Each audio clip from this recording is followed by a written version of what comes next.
और अल्लाह ताला इन बुराइयों को पसंद नहीं करता है और इसका क्या होता है, गुनाह और इसका अजाब होता है जो बंदे इस तरीके से करते हैं। ठीक है ना।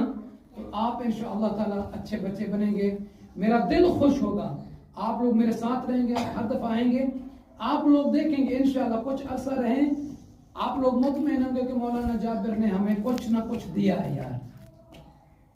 आप बच्चे खुश होंगे यकीन। मैं चाहता हूँ आप मेरे साथ एक दोस्त बन के रहें।